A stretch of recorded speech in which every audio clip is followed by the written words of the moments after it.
mabait siya, Scarlett. Tinulungan niya tayo.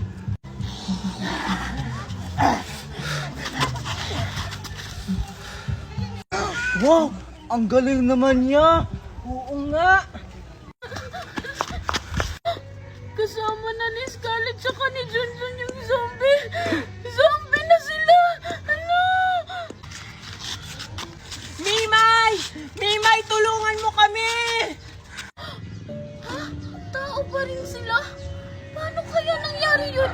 Tapos may kasama pa silang zombie? Ay, alam ko na, baka nagpapanggap lang sila. Ah! Hala, Junjun! Tinakbuhan lang tayo ni Mimay! Hala, parang si Mimay yung tumatakbo ah. Siguro hinahabol siya ng mga zombie. Hoy, Mimay! Mimay, dito! Ah! Maria! Maria! Bilis! Bilis! Maria! Si Junjun tsaka si Scarlett naging zombie na! Ha? Ano? Kawawa naman sila. Naging zombie na pala sila. Hello, Scarlett! Ang daming zombies! Junjun, kaya siguro mabait ang zombie na to. Kasi gagawin to yung pulutan.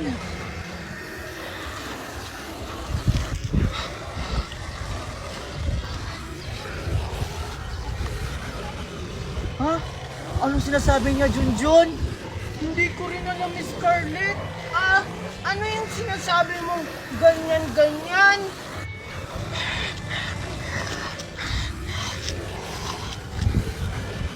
Ah, alam ko na, Scarlett. Ang sabi niya, magkukunwari daw tayong zombie-zombie. Pag malapit na tayo sa kanila, doon sa mga maraming zombie para makadaan tayo. Talaga ba? Nakakatakot naman.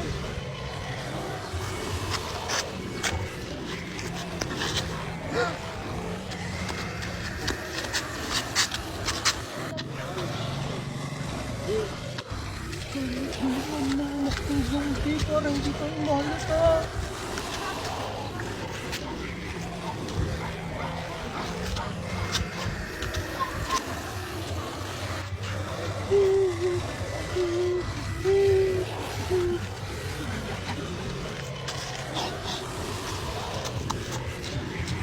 Scarlett, takbo!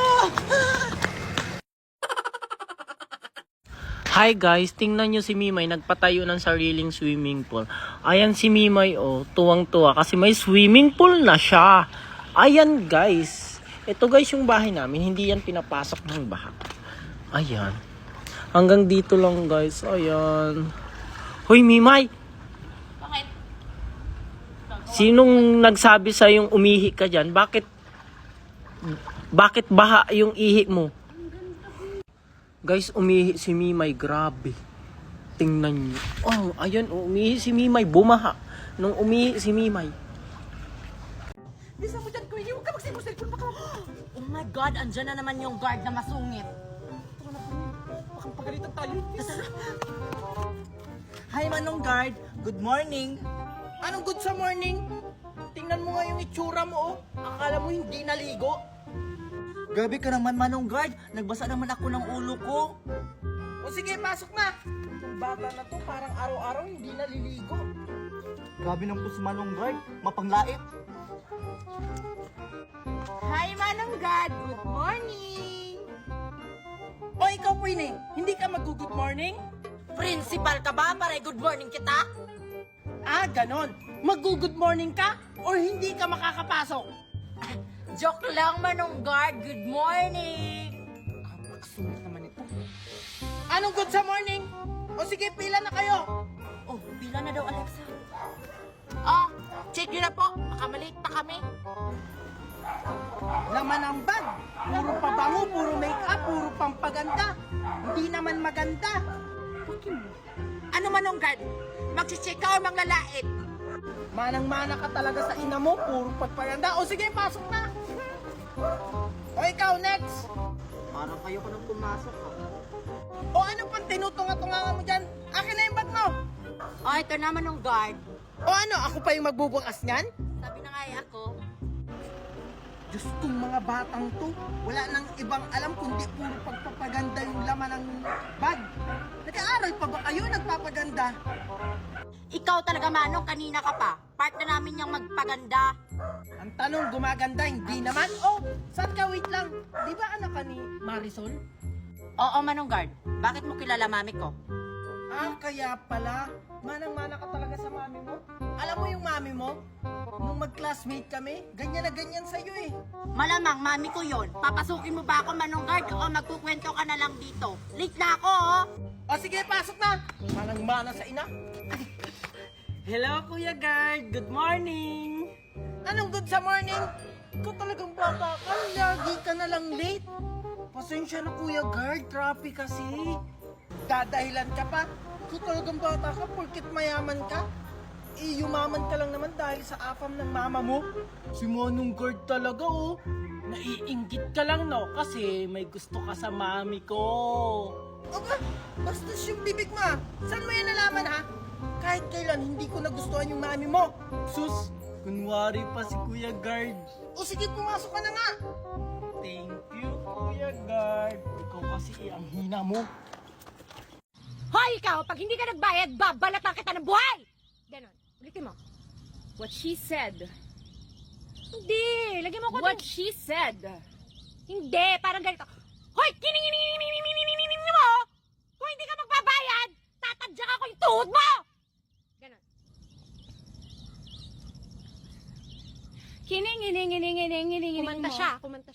Tito, malayo pa ba yung bahay nyo? Hindi, Junjun. Ayun na lang yung bahay namin, no? Sigurado ako magiging close kayo ng anak ko. Talaga po, Tito? Ako din po, para may kalaro na ako. O, sige, tara na. Han, anak! Nandito na ako! Han! Andiyan ka na pala! Sakto pinaglutuan kita ng paborito mong pagkain! Ang sweet naman ng asawa ko, kaya mahal na mahal kita eh. Anak! Andiyan yung daddy mo!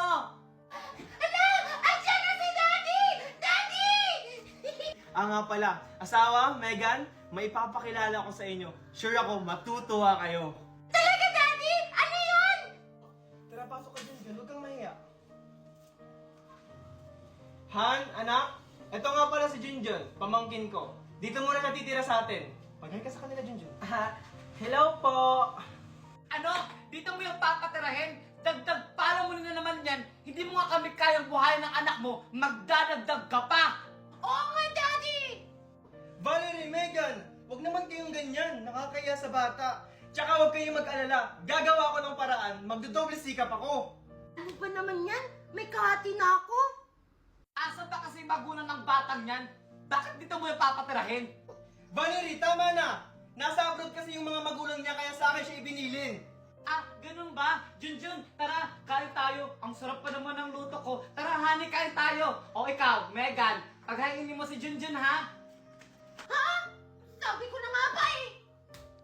Oh, Junjun, ito yung masarap namin na ulam, ha? Thank you po! Kasi alam ko, pagod na pagod ka sa biyahe. Pasensya ka na, Han. Oh, Megan, yung plato ni Junjun. Ito na po, Mami. Sabi ko na nga ba, naaagawan ako. Manda ka talaga sa akin. Magpakabusog ka, Junjun, ha? Oh, ito yung plato mo.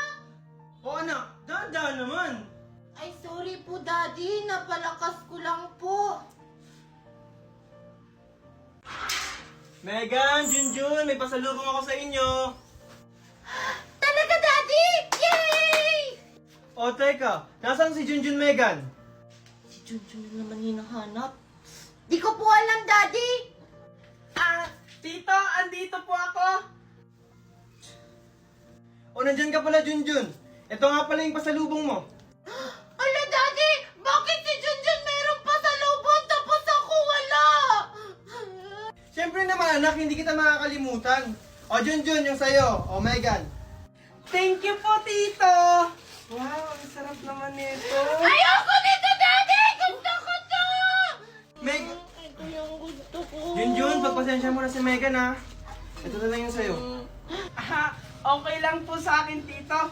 Salamat po. Akin din to! Gusto ko marami yung sa akin! Megan, sumusobra ka na. Bigyan mo yung pinsan mo. Ayoko, Daddy! Sa akin lang to! Ay, naku.